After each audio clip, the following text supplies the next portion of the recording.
Assalamualaikum warahmatullahi wabarakatuh. Ibadallah rijalallah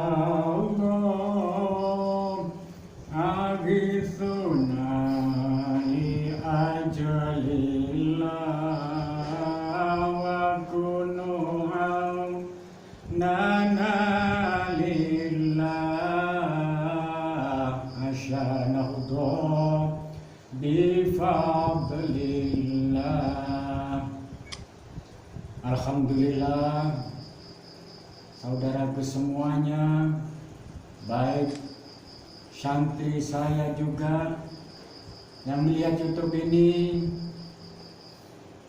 mudah-mudahan semuanya mendapatkan barokah dari Allah, dan mudah-mudahan yang sudah punya keluarga, mudah-mudahan keluarganya sakinah mawaddah warahmah, dan yang punya usaha, mudah-mudahan usahanya diberi kelancaran oleh Allah.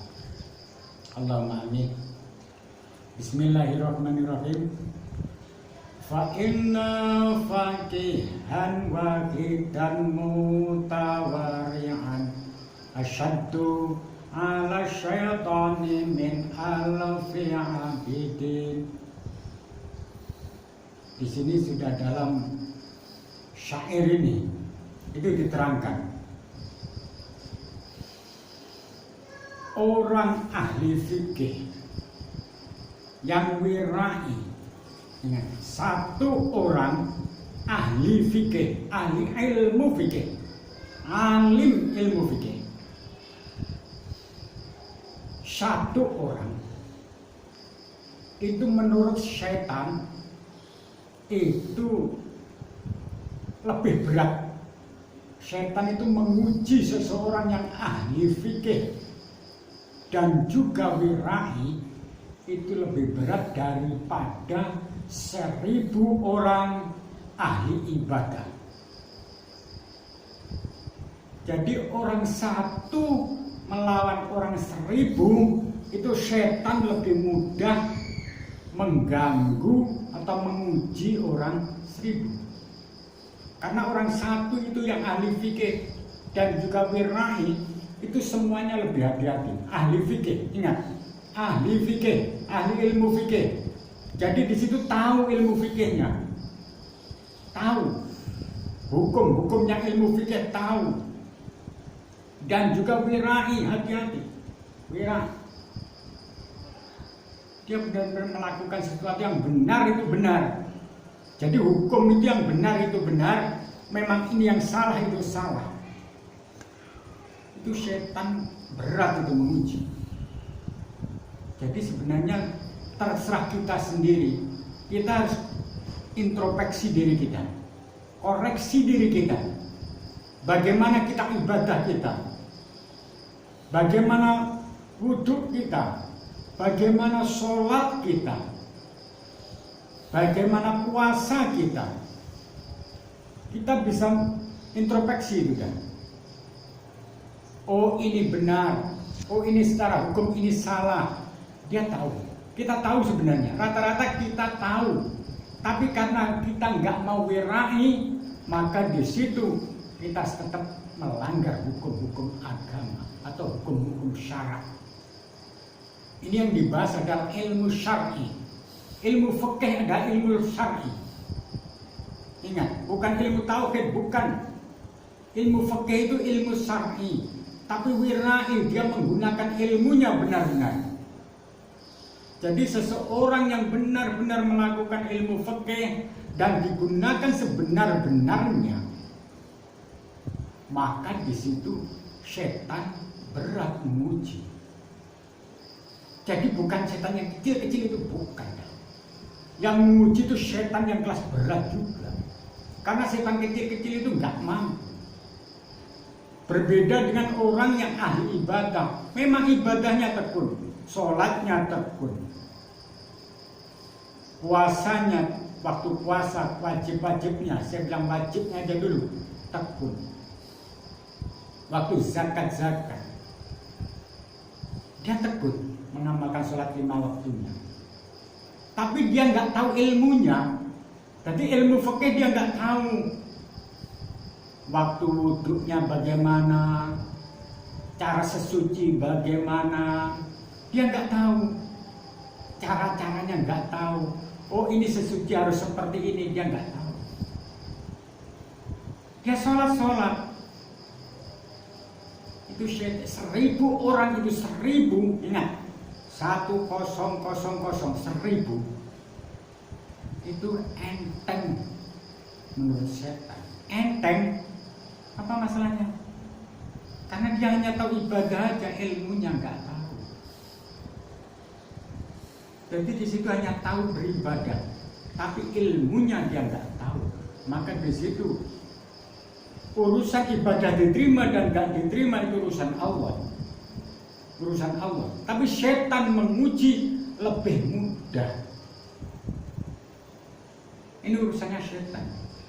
Jadi setan itu menguji ahli abid atau ahli ibadah 1000 orang itu enteng. Meskipun di situ dilawan dengan 1 orang yang ahli ilmu fikih, ahli wirai. Maka di situ kalau orang ingin tahu benar-benar belajar seperti itu, makanya harus ke pondok. Ke pondok pesantren. Baru dia akan paham ilmu. Jadi dia memahami ilmu, nggak suka-suka dirinya sendiri. Kalau dia hanya sesuka dirinya sendiri, maka di situ kadang ilmu itu nggak pas juga. Jadi di situ kita harus benar-benar belajar di dalam pondok pesantren. Dan di situ insya Allah sama gurunya, sama ustadznya, maka akan dijelaskan sejelas mungkin. Biar benar-benar ahli ibadah, biar benar ahli wirai, ahli fikih, ahli wirai. Itu baru di situ setan itu sulit akan mengganggu atau menggodanya. Jadi mudah-mudahan kita semuanya, kita punya saudara, kita mungkin punya anak, mudah-mudahan semuanya ahli ilmu fikih, ahli wirai. Jadi di situ biar nanti anak itu lebih berbobot. Kalau ditimbang pun sama juga, ditimbang itu 1 orang lawan 1000 orang, itu timbangannya lebih berat yang 1 orang. Karena yang 1 itu belajar, dia melakukan ibadah, dia melakukan sholat, melakukan puasa, melakukan ibadah semuanya, dia tahu ilmunya. Jadi di situ seperti itu, penting sangat ilmu. Ilmu itu penting. Baru kalau kita sudah tahu ilmunya, maka praktek insya Allah tidak salah. Kalau sudah ilmu itu teori, sudah teori salah, maka praktek pun akan salah. Kalau sudah teori benar, maka praktek pun akan benar. Di situ, makanya di situ di pondok pesantren itu dia mencari teori, mencari ilmu, baru di situ dipraktekkan. Jadi mudah-mudahan saudara semuanya yang mendengarkan YouTube ini jangan berpikir aku sudah dewasa, aku sudah tua, nggak payah malu untuk mencari ilmu. Wah, umur saya sudah 20 Pak, saya malu mencari ilmu. Nggak payah malu. Umur saya sudah 30 Pak, saya malu mencari ilmu. Nggak payah malu. Meskipun kamu umur 50 pun mencari ilmu, carilah. Oh kalau di sana kan Pak, di pondok pesantren kan anak-anak kecil, saya malu. Boleh di pondok pesantren sini. Meskipun kamu umur dah 50, boleh mencari ilmu, mendalami ilmu lagi. Di sini semuanya yang belajar agama, makan, minum, tempat semuanya gratis. Insya Allah mudah-mudahan berkah dan mudah-mudahan pondok pesantren sini ada barokahnya, Allahumma amin. Dan siapapun yang belajar di sini mudah-mudahan mendapatkan ilmu yang manfaat dan barokah. Bil barokah walaka roman Syekh Abdul Qadir Waliullah bisa Nabi Muhammad biidznillah wa ridallah. Hasbunallahu wa ni'mal wakil, ni'mal maula wa ni'man nasir, wa la haula wa la quwwata illa billahil aliyyil azim. Wassalamualaikum warahmatullahi wabarakatuh.